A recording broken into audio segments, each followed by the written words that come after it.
Welcome students, again एक और बार आपको मेरे चैनल में स्वागत है। तो आज की ये जो सेशन है ये बहुत अच्छा सेशन है क्योंकि आज हम लोग करने वाले हैं एनसीईआरटी के इंडेक्स क्वेश्चन का सॉल्यूशन। आज हम लोग पूरा उसको डिटेल में समझेंगे और सॉल्यूशन को पूरा पढ़ लेंगे। तो इस सेशन के शुरुआत होने से पहले मैं आपको एक चीज़ रिकमेंड करता हूँ कि जो इससे प्रीवियस वीडियो है उसको जाके प्लीज़ आप लोग देख लीजिए। मैंने उसको अपलोड कर दिया है और इसके आई बटन पे आ रहा होगा, इस वीडियो के आई बटन पे आ रहा होगा ऊपर, नहीं तो आप लोग डिस्क्रिप्शन में लिंक सर्च कर सकते हैं इसके प्रीवियस वीडियो का। तो हम लोग फिर से अपने सेशन पे आते हैं। तो आज एनसीईआरटी के इंडेक्स क्वेश्चन का सॉल्यूशन आज हम लोग देखेंगे एकदम सिंपल मैनर में। तो जहाँ पे भी तुम लोग बैठे हो तो आराम से बैठो। ये एक तरह का लेक्चर नहीं है, ये अपने मन से तुम लोग मतलब एज अ फ्रेंड मैं तुम लोग से बात कर रहा हूँ। हम लोग लाइव सेशन तो नहीं कर पा रहे हैं लेकिन एज अ फ्रेंड तुम लोग मुझे मानो और उसके बाद इस वीडियो को देखो तो तुम लोग को बहुत इजी ये चैप्टर लगेगा और इसका सॉल्यूशन बहुत इजी लगेगा। और मैं एक और चीज़ तुम लोग को रिकमेंड करता हूँ कि तुम लोग अगर इससे अपना इस क्वेश्चन का अपने से सॉल्यूशन बनाओगे तो बहुत अच्छा है। तो बिना टाइम वेस्ट करे चलो शुरू करते हैं। तो सबसे पहला जो क्वेश्चन आता है हम लोग का, state the universal law of gravitation आता है। अब यूनिवर्सल लॉ ऑफ ग्रेविटेशन क्या है? हम लोगों ने प्रीवियस वीडियो में पढ़ा था कि यूनिवर्सल लॉ ऑफ ग्रेविटेशन होता है, universal law of gravitation state that every object in the universe attracts every other object with a force called the gravitational force। देखो, यूनिवर्सल लॉ ऑफ ग्रेविटेशन ये state करता है कि universe में जितना भी ऑब्जेक्ट्स है वो एक दूसरे को अट्रैक्ट करता है ग्रेविटेशनल फोर्स के थ्रू। इसको मैं डिटेल में नहीं लूँगा क्योंकि मैंने इसको प्रीवियस वीडियो में भी बता दिया है, लेकिन यहाँ पे मैं आपको एक और बार बता देता हूँ कि यूनिवर्स में जितने भी ऑब्जेक्ट्स हैं वो एक दूसरे को अट्रैक्ट करते हैं ग्रेविटेशनल फोर्स के थ्रू। कैसे? जैसे तुम लोग यहाँ पे तुम लोग एक चेयर पे बैठे हो, ठीक है, चेयर पे बैठे हो और तुम लोग के जो फ़ोन है, मोबाइल फ़ोन, स्मार्टफोन है या पीसी, लैपटॉप, डेस्कटॉप, कुछ भी है तुम लोग के पास, तो जो पीसी है वो तुम लोग को अट्रैक्ट कर रहा है ग्रेविटेशनल फोर्स के थ्रू और तुम लोग उसको अट्रैक्ट कर रहे हो ग्रेविटेशनल फोर्स के थ्रू, लेकिन उसका मास इतना कम है और तुम्हारा मास भी कम है, इस वजह से तुम लोग एक दूसरे को वो पुल नहीं कर पा रहे हो। इस वजह से जैसे मैंने बताया था कि ग्रेविटेशनल फोर्स जो होता है वो डायरेक्टली प्रोपोर्शनल टू मासेस होता है और इनवर्सली प्रोपोर्शनल टू रेडियस होता है, ठीक है। तो वही यहाँ पे मेनली यूज होगा। और उसके बाद जो कहता है, the force acting between two object is directly proportional to the product of their masses and inversely proportional to the square of distance between them. देखो, सेंटर तक जो ऑब्जेक्ट होता है वो सपोज, यहाँ पे मैं तुमको एक पेन से बताता हूँ। एक सपोज एक वेट अ मिनट, कैसी ड्राइंग बनाते हैं, ड्राइंग पे मत जाना तुम लोग, ठीक है। तो सपोज तुम लोग के पास एक ऑब्जेक्ट ए है, ओके, ऑब्जेक्ट ए है और तुम लोग के पास एक ऑब्जेक्ट बी है, एक ऑब्जेक्ट बी है। ये कौन सा ऑब्जेक्ट है? ये ऑब्जेक्ट तुम लोग का ए है, थोड़ा सा टाइम लगेगा, और ये बी है। रुको एक मिनट, माउस पैड सेट करने दो। ये ऑब्जेक्ट तुम लोग का, ये ऑब्जेक्ट, अरे यार, ये तुम लोग का ऑब्जेक्ट बी है, ठीक है। तो इसका जो मासेस होगा वो डायरेक्टली प्रोपोर्शनल होगा इसके ग्रेविटेशनल फोर्स। मींस इसका 1 kg मास है, 1 kg मास है, तो इसका जो ग्रेविटेशनल फोर्स है वो रुको वेट, और जो बी है उसका मीन्स 500 ग्राम्स है, ठीक है, 500 ग्राम्स, हाफ अ kg है।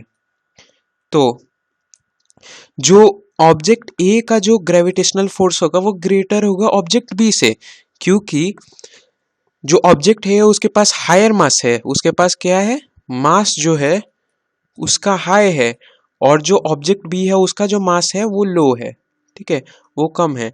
इस वजह से तुम लोग यहाँ पे अगर देखे होगे कि जो ग्रेविटेशनल फोर्स होता है, जो फोर्स एक्ट हो रहा होता है इन दोनों के बीच में, इन दोनों के बीच में जो फोर्स एक्ट हो रहा होता है, ठीक है, तो वो directly proportional to the product of their masses होता है।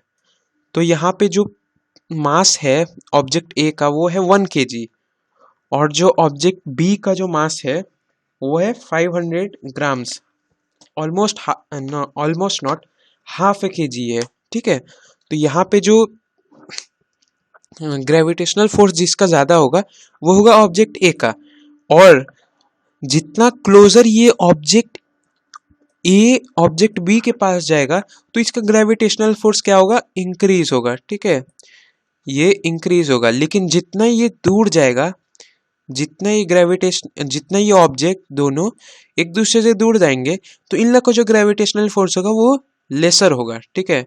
तो ये I hope this is clear to you. और लेकिन जो सेंटर से जो फोर्स लगता है वो इन दोनों का इनवर्सली प्रोपोर्शनल होगा, ठीक है। तो ये तुम लोग को समझ आ गया होगा कि यूनिवर्सल लॉ क्या स्टेट करता है, कि universal law state that every object in the universe every object in the universe attract every other object with a force called gravitational force। कोई भी ऑब्जेक्ट यूनिवर्स में एक दूसरे को अट्रैक्ट करता है एक ग्रेविटेशनल फोर्स के थ्रू। The force acting between two object is directly proportional to the product of their masses and inversely proportional to the square of distance between their centre. और जो फोर्स होता है वो जो दो ऑब्जेक्ट के बीच में लग रहा होता है वो डायरेक्टली प्रोपोर्शनल उन दोनों के प्रोडक्ट के मासेस के डायरेक्टली प्रोपोर्शनल होता है, और इनवर्सली प्रोपोर्शनल किसके होता है, square of their distance between them their centre, ठीक है। उन लोग के सेंटर के बिटवीन जो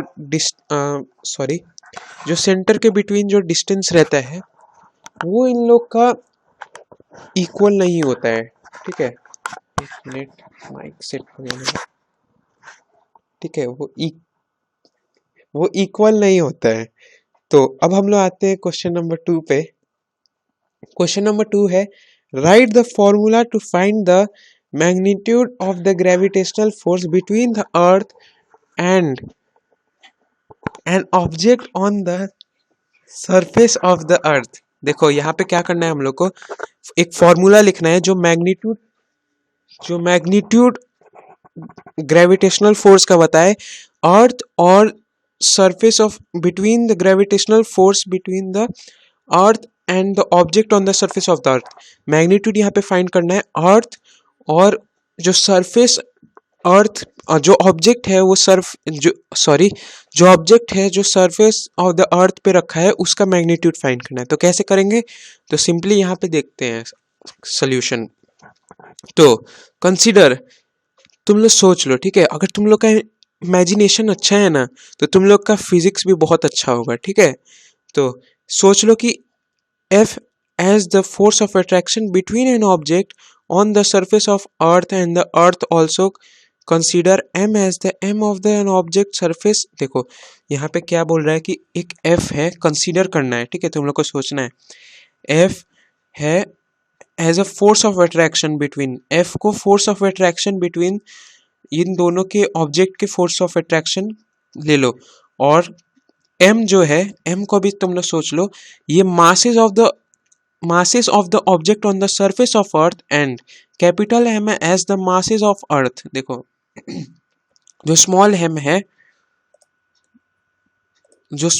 है, ठीक है, इसको तुम लोग ने सरफेस ऑफ अर्थ पे जो ऑब्जेक्ट रखा है उसको तुम लोग ने मान लिया, और जो कैपिटल M है, ठीक है, इसको तुम लोग ने क्या मान लिया, मास ऑफ अर्थ मान लिया, ठीक है। कैपिटल ऑफ M को तुम लोग ने मास ऑफ अर्थ मान लिया। अब क्या, तो the distance between the earth centre and object, जो डिस्टेंस होगा अर्थ के सेंटर और ऑब्जेक्ट के सेंटर तक, तो radius of the earth is equals to R. अर्थ का जो रेडियस होगा वो r होगा। Therefore the formula of the magnitude of the gravitational force between the earth and an object surface is given as तो क्या होगा, जो फॉर्मूला मैग्नीट्यूड और ग्रेविटेशनल फोर्स के बिटवीन बिटवीन द अर्थ के बीच और ऑब्जेक्ट के बीच, तो वो होगा F is equal to G into M M by R square. ये तुम लोग का फॉर्मूला अगर तुम लोग ने मेरा प्रीवियस वीडियो देखा होगा तो ये बहुत इजी है, ठीक है। ये बहुत इजी फॉर्मूला है, इसको मैंने उसमें डिराइव भी करा है, तो यहाँ पे मैं डिराइव इसको नहीं करूँगा और यहाँ पे मैं डिटेल में भी इसके बारे में बात नहीं करूँगा। तो ये तुम लोग का आंसर होगा। तो इन दोनों का तुम लोग स्क्रीनशॉट ले सकते हो in the count of 3, 2, 1। I hope तुम लोगों ने स्क्रीनशॉट ले लिया होगा। तो चलो दूसरे क्वेश्चन पे आते हैं। अब क्वेश्चन नंबर 3 पे आते हैं। What do you mean by free fall? Free fall का मतलब फ्री फॉल के बारे में तुम लोग क्या जानते हो? तो solution, earth gravity attracts every each object to its centre. देखो कोई भी जो अर्थ है वो किसी भी ऑब्जेक्ट को अपने सेंटर के तरफ, ठीक है, सेंटर के तरफ अट्रैक्ट करता है, ठीक है। अर्थ का जो ग्रेविटी है वो किसी भी ऑब्जेक्ट को सेंटर के तरफ अट्रैक्ट करता है, ठीक है। तो इसमें क्या भाई फायदा है, ठीक है। तो when an object is drop from a certain height, कोई ऑब्जेक्ट किसी सर्टेन हाइट से ड्रॉप हुआ है, सपोज 6 सेंटीमीटर से ही ड्रॉप हुआ है, ठीक है, it is very less but इसको मान लो, ठीक है। Under the influence of gravitational force, gravitational force के ही अंडर में, ठीक है, मतलब वहां पे तुम लोग का वो नहीं है, क्या बोलते हैं, सपोज वहां पे तुम लोग का ना तो फ्रिक्शन है ना तो तुम लोग का एयर रेजिस्टेंट एयर है, ठीक है। तो वैक्यूम चेम्बर में है, तो वहां पे ग्रेविटेशनल फोर्स के अंडर ही फॉल हो रहा है कोई ऑब्जेक्ट, तो उसी को been fall to the surface of earth के सरफेस पे गिर रहा है, तो such object movement is called free fall. जो ऑब्जेक्ट मूवमेंट कर रहा है फॉलिंग का, तो उसी को कहा जाता है फ्री फॉल। और जो ऑब्जेक्ट फ्री फॉल कर रहा है तो उसको बोला जाता है फ्रीली फॉलिंग बॉडी, ठीक है। Very simple, I hope this is clear to you. तो अब आते हैं हम लोग क्वेश्चन नंबर 4 पे, ठीक है। अब what do you mean by acceleration due to gravity? अब एक्सीलरेशन ड्यू टू ग्रेविटी को हम लोग मतलब उससे क्या समझते हैं, तो इसका सोल्यूशन देखते हैं सिंपली। तो solution, when an object falls freely from a certain height towards the earth surface, देखो कोई ऑब्जेक्ट है जो फ्री फॉल कर रहा है, ठीक है, फ्रॉम अ सर्टेन हाइट, किसी सर्टेन हाइट से फॉल कर रहा है अर्थ के सरफेस पे, तो इसका वेलोसिटी चेंज होते रहेगा, कंटिन्यूसली चेंज होते रहेगा, ठीक है। तो क्या होगा, this velocity changes producing acceleration in the object known as acceleration due to gravity. जो वेलोसिटी है, जो कंटिन्यू वेलोसिटी चेंज हो रहा है, कंटिन्यू वेलोसिटी जो चेंज हो रहा है, ये ऑब्जेक्ट में एक एक्सीलरेशन प्रोड्यूस कर देता है, ठीक है। इसी एक्सीलरेशन को हम लोग कहते हैं एक्सीलरेशन ड्यू टू ग्रेविटी, और इसको हम लोग मानते हैं, इसको डिनोट करते हैं स्मॉल जी से, और कैपिटल जी से हम लोग किसको डिनोट करते हैं, कमेंट बॉक्स में जल्दी से लिखो। कैपिटल जी को हम लोग डिनोट करते हैं, लिख दिया तुम लोग ने?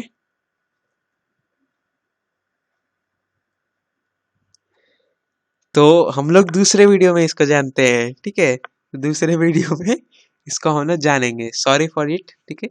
तो the value of acceleration due to gravity on earth is equals to G is equal to 9.8 metre per second square, ठीक है, 9.8 मीटर पर सेकेंड स्क्वायर होता है, ठीक है।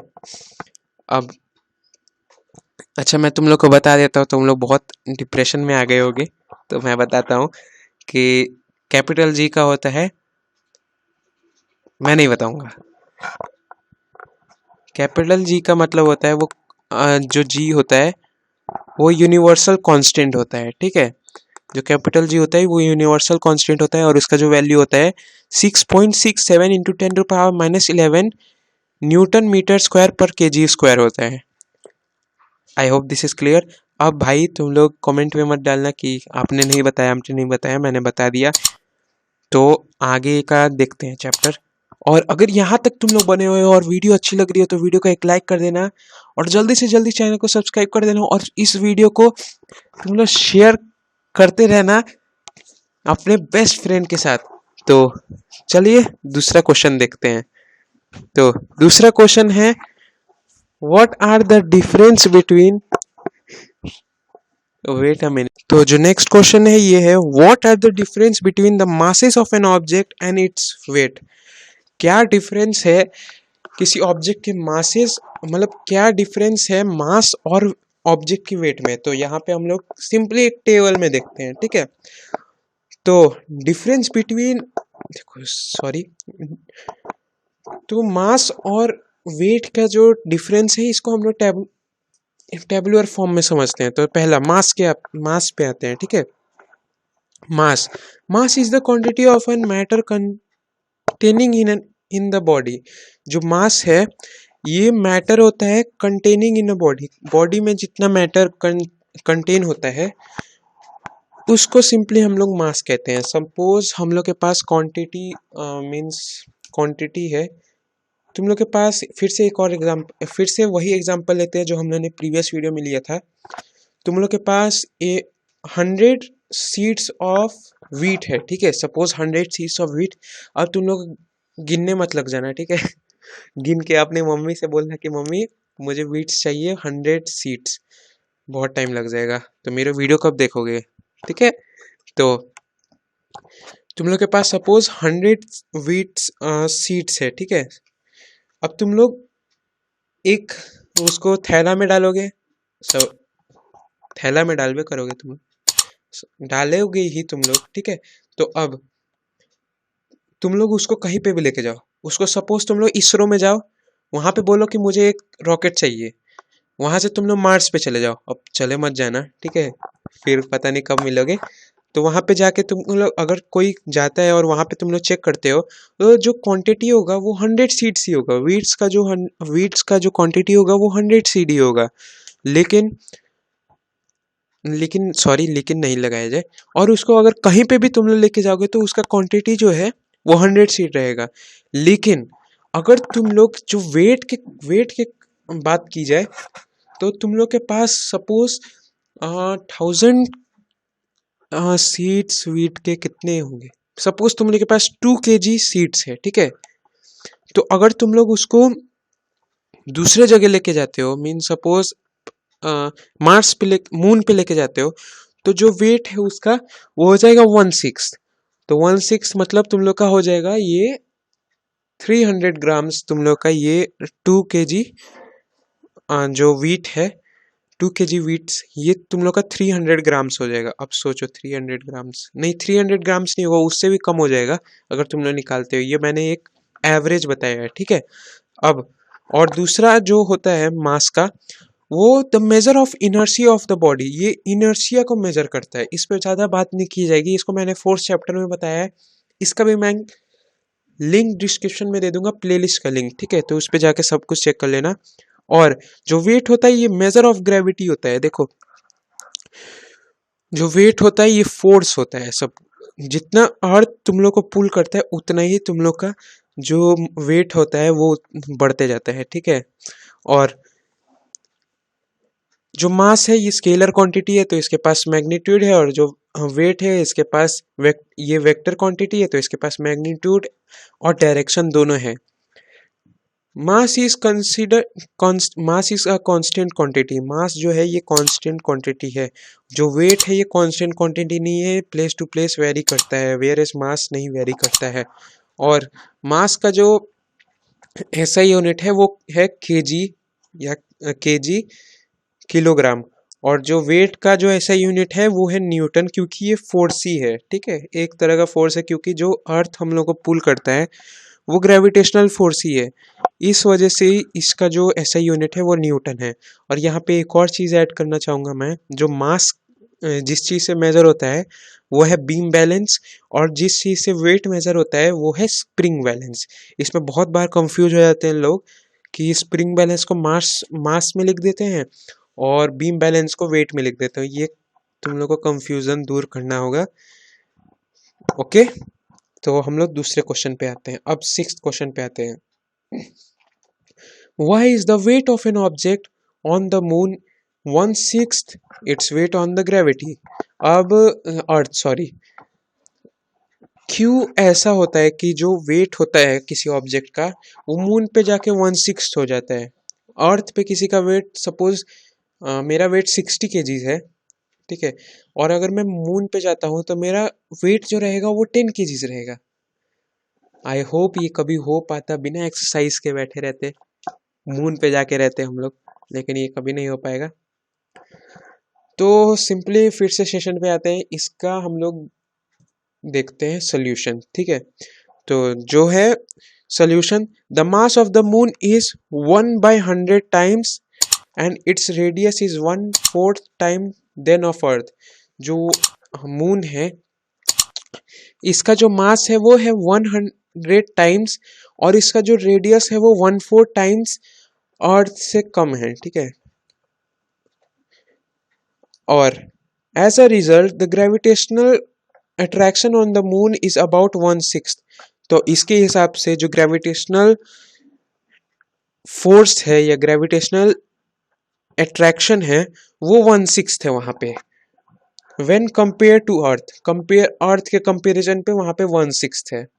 और the moon gravitational force is determined by the mass and the size of the moon. और जो gravitational force है वो तुम लोगों को पता है कि ये मास पे भी वेरी करता है।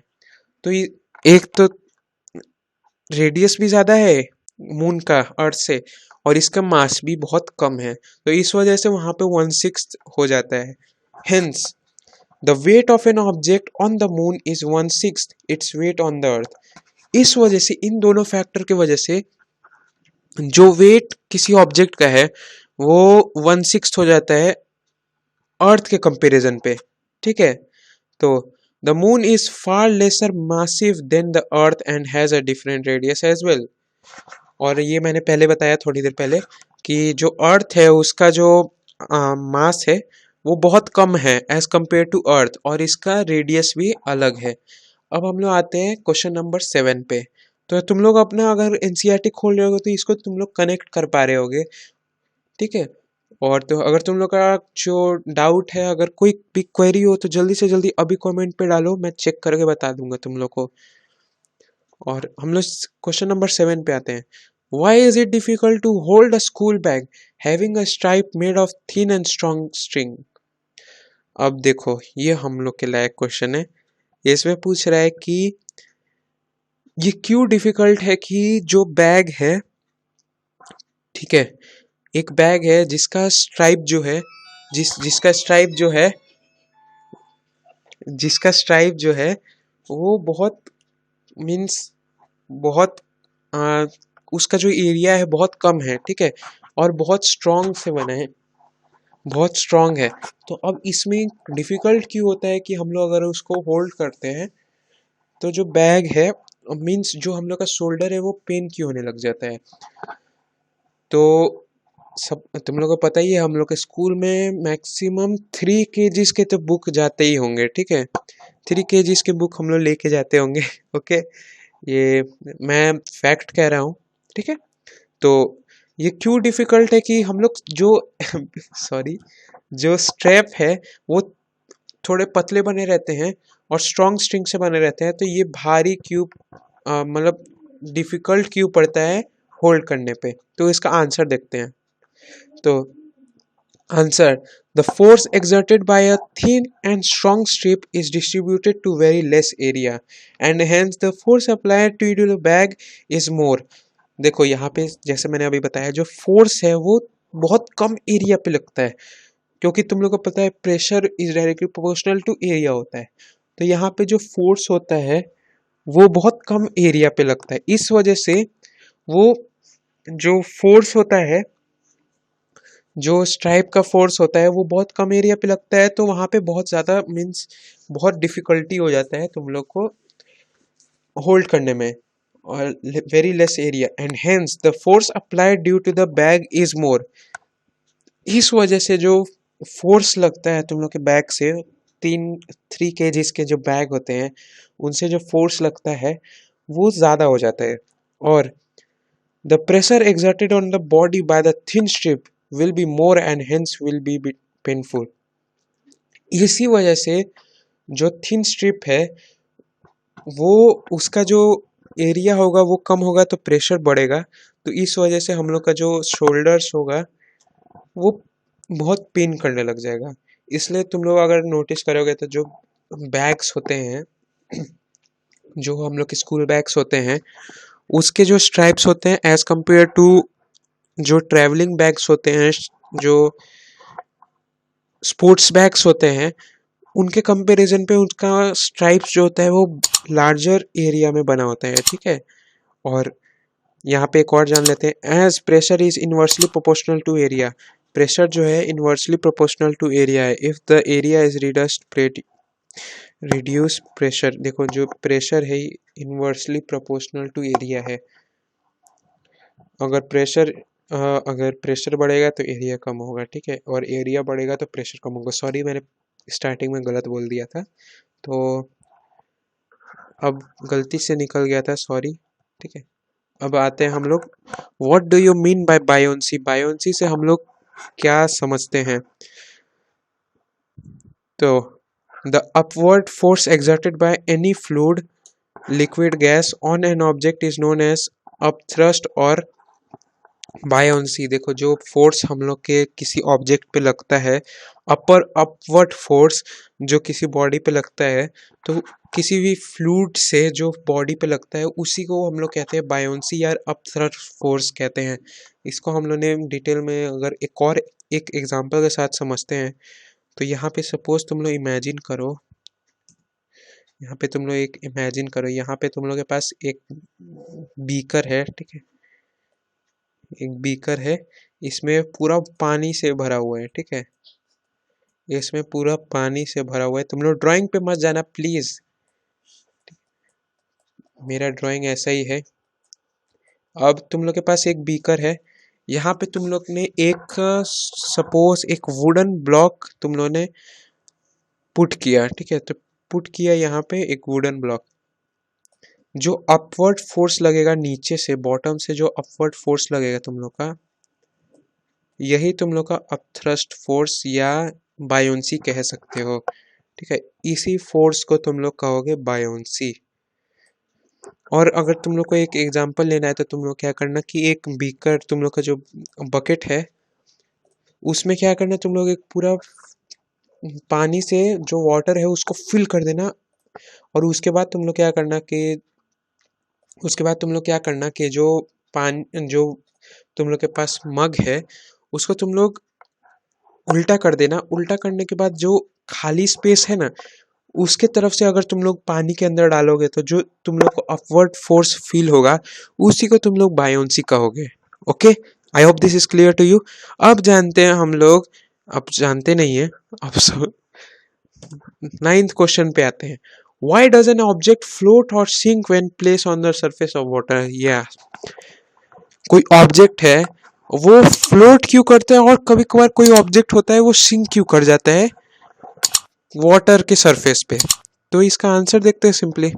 The density of the object and water decide the floating और sinking of an object in water. देखो किसी ऑब्जेक्ट का जो डेंसिटी होता है वो डिसाइड करता है कि मैं फ्लोट करूं या सिंक कर जाऊं। ऐसा तो नहीं है अगर उसको मन कर रहा है कि मैं एक डुबकी मार के आऊं तो मैं चल जा रहा हूं, मैं सिंक कर जा रहा हूं। और किसी को मन कर रहा है कि नहीं भाई अभी ठंडा है, अभी मैं ऊपर ही तैरता हूँ, ठीक है। तो ऐसा नहीं है, वो किसी ऑब्जेक्ट की डेंसिटी पे डिपेंड करता है, ठीक है। अब जैसे हम लोग यहाँ पे देखते हैं, the density of an water is 1 gram metre से ग्राम पर सेंटीमीटर क्यूब, ठीक है, 1, ये तुम लोग का वाटर का डेंसिटी है। तो if the density of an object is less than the density of an water then the object will float. देखो जो डेंसिटी ऑब्जेक्ट का अगर कम होगा वाटर के कंपैरिजन में, वाटर के डेंसिटी के कंपैरिजन पे, तो जो ऑब्जेक्ट है वो फ्लोट करने लग जाएगा। लेकिन अगर जो डेंसिटी ऑफ एन ऑब्जेक्ट है अगर ज़्यादा है एज कम्पेयर टू वाटर, तो जो ऑब्जेक्ट है वो सिंक कर जाएगा, डूब जाएगा, ठीक है। फ्लोट मतलब तैरना, सिंक मतलब डूब जाना। आई hope this is very simple, ठीक है। तो हम लोग यहाँ पे एक और क्वेश्चन पे देखते हैं, इंडेक्स क्वेश्चन के सेकंड लास्ट क्वेश्चन है ये। You find your mass to be 24 kgs on weighing machine, is your mass more और लेस देन 42 kgs। अब यहाँ पे एक न्यूमेरिकल जैसा क्वेश्चन आता है, लेकिन घबराना नहीं भाई, बहुत इजी क्वेश्चन है, ठीक है। यहाँ पे जो तुम लोग का मास है वो 42 kgs है वेटिंग मशीन पे, लेकिन जो तुम लोग का मास है वो मोर है या लेस है 42 kgs के। तो यहाँ पे सोल्यूशन देखते हैं। The waiting machine actually measures the weight of the body. जो वेटिंग मशीन है वो वेट को मेजर करता है, ना कि मास को। As the acceleration due to gravity G is acting on the body. जो एक्सेलरेशन जो स्मॉल जी तुम लोग के बॉडी पे एक्ट होता है, जो तुम लोग का स्मॉल जी बॉडी पे एक्ट होता है, उसको ये वेटिंग मशीन मेजर करता है, ना कि तुम लोग के मासेस को। Hence the mass reading of 42 kg given by the mass machine is same as the actual mass of the body। जो एक्चुअल मास है वो जो 42 kgs है, जो तुम लोग का वेट दिखा रहा है वेटिंग मशीन पे, वो तुम लोग का मास भी होगा, एक्चुअली वो मास भी होगा, ठीक है। As mass in the quantity of inertia it remains the same. जो मास है वो इनर्शिया के क्वांटिटी में है, मतलब इनर्शिया है, क्वांटिटी ऑफ इनर्शिया है, तो मास सेम रहेगा। अब आते हैं हम लोग इस सेशन के लास्ट क्वेश्चन पे, वो है 11th question. You have a bag of cotton and an iron bar. एक कॉटन का बैग है और तुम लोग के पास एक आयरन बार है, मतलब आयरन का रॉड है, ठीक है। और each indicate a mass of 100 kgs। दोनों के पास 100 kgs है, means cotton bag of cotton के पास भी 100 kgs है और आयरन बार के पास भी उसका भी वेट जो है 100 kgs है। When measured on a weighing machine in reality one is heavier than other, can you say which one is heavier and why. अब यहाँ पे तुम लोग को देखना है कि कौन सा यहाँ पे हैवी है और कौन सा हल्का है यहाँ पे एज कम्पेयर टू, लेकिन दोनों मेजर करता है तुम लोग का 100 kgs वेटिंग मशीन पे। तो यहाँ पे जानते हैं। Then answer, the heaviness of the bag can be given by density. जो बैग है कॉटन बैग, वो डेंसिटी के हिसाब से तुम लोग का दिया जा सकता है। जैसे density is equals to mass by volume. Density का जो फॉर्मूला आता है वो है मास बाय वॉल्यूम। तो mass of both cotton bag and bag iron bar यहाँ पे होना चाहिए, iron bar is same but the volume of cotton bag is more than the iron bar, hence density is inversely proportional to volume, the bar of iron will be heavier। देखो यहाँ पे तुम लोग के साफ साफ पता चल गया कि डेंसिटी के हिसाब से यहाँ पे निकाला गया है। तो जो वॉल्यूम है वो बैग का ज़्यादा है आयरन बार के कंपैरिजन पे। तो यहाँ पे तुम लोग को साफ दिख रहा है कि जो डेंसिटी है वो इन्वर्सली प्रोपोर्शनल है तुम लोग के वॉल्यूम के। तो यहाँ पे जो वॉल्यूम के इन्वर्सली प्रोपोर्शनल है, तो जो आयरन बार होगा वो ज़्यादा हेवियर होगा तुम लोग के as compare to bag of cotton के बैग के कंपैरिजन में, ठीक है। तो हम लोग आते हैं फिर से एक मोटिवेशनल स्पीच पे। तो यहाँ पे हम लोग के लास्ट में सेशन में हमेशा मोटिवेशनल स्पीच होता है, तो यहाँ पे एक और बार हम लोग लेके आ गए हैं। Failure is not the opposite of success. जो फेलियर है वो ऑपोजिट ऑफ सक्सेस नहीं है, it is a part of success. जो फेलियर है ये अपोजिट नहीं है सक्सेस के ही, लेकिन ये पार्ट ऑफ सक्सेस है। अगर तुम लोग को कभी कभार फेलियर मिल जाता है, ठीक है, अगर तुम लोग सोचते हो कि इतना अच्छा नंबर लेके आना है लेकिन एग्जाम में उतना अच्छा नंबर नहीं आ पाता है, तो ये फेलियर है, लेकिन ये ऑपोजिट नहीं है तुम लोग के सक्सेस का, ये पार्ट ऑफ सक्सेस है। उसी से तुम लोग सीखोगे कि नहीं मैंने यहाँ पे गलती की थी तो मैं अब इसको सुधारूंगा और उसके बाद मैं अच्छे नंबर लेके आ पाऊंगा। अब मैं नहीं जाऊंगा तुम लोग का एग्जाम देने, तुम लोग अपने से लेना पड़ेगा। तो I hope you like this video, ठीक है। तो आज की सेशन जो थी बहुत इंटरेस्टिंग थी और आज बहुत अच्छा लगा कि हम लोगों ने बहुत शॉर्ट में आई होप इस सेशन को कंप्लीट कर लिया। ऑलमोस्ट हाफ एन आवर मेरे ख्याल से हुआ है, ठीक है। तो यहाँ पे हम लोग एक जैसे मैं तुम लोग को एक बता दूं कि जो टेलीग्राम ग्रुप है उस पे तुम लोग ज्वाइन कर लेना, और वहाँ पे तुम लोग मैं डिस्क्रिप्शन में लिंक डाल दूंगा। वहाँ पे मैं सबका पीपीटी तुम लोग को शेयर कर दूंगा। जैसे फोर्स हो गया, मोशन हो गया, इन सब के पीपीटी वहाँ पे हैं पूरे चैप्टर के। तुम लोग नोट्स क्रिएट कर सकते हो वहाँ से सिंपली। और मेरा एक इंस्टाग्राम आईडी है जहाँ पे मैं बिहाइंड द सीन डालता हूँ, और अभी तक मैंने फेस रिवील नहीं करा है। जब मेरे 100 सब्सक्राइबर्स हो जाएंगे तब मैं जाके फेस रिवील करूंगा, जिसमें तुम लोग मेरा चेहरा देख पाओगे। अगर तुम लोग को इतनी जल्दी है चेहरा देखने के लिए तो जल्दी से मेरा इंस्टाग्राम पेज मैंने लिंक दे दिया है, उसको जाके फॉलो कर लो, और उसके बाद तुम लोग मेरा चेहरा देख सकते हो। और मैं एक चीज़ बता दूं कि नेक्स्ट वीडियो आने वाला है इसका एनसीईआरटी एक्सरसाइज क्वेश्चन पे, ठीक है। एनसीईआरटी के एक्सरसाइज क्वेश्चन पे आने वाला है, तो उसके लिए बने रहने के लिए मेरे चैनल को सब्सक्राइब कर देना और बेल आइकन को ऑल पे सेट कर लेना कि आप तक नोटिफिकेशन आते रहे। और इस वीडियो को ज़्यादा से ज़्यादा शेयर करना कि दूसरे लोगों को भी फ्री के एजुकेशन प्रोवाइड हो पाए। अगर फ्री की एजुकेशन मिली है तो अच्छी बात है, तो दूसरे को भी शेयर करना, अपने बेस्ट फ्रेंड को तो शेयर ही करना। और एक और चीज़ बता दूं कि तुम लोग अगर कोई भी क्वेरी हो, कोई भी क्वेश्चन हो, तो तुम लोग जल्दी से जल्दी कमेंट बॉक्स में डालना और कि मैं उसको देख पाऊँ। तो तब तक के लिए stay safe, stay healthy. So bye bye, thanks for watching.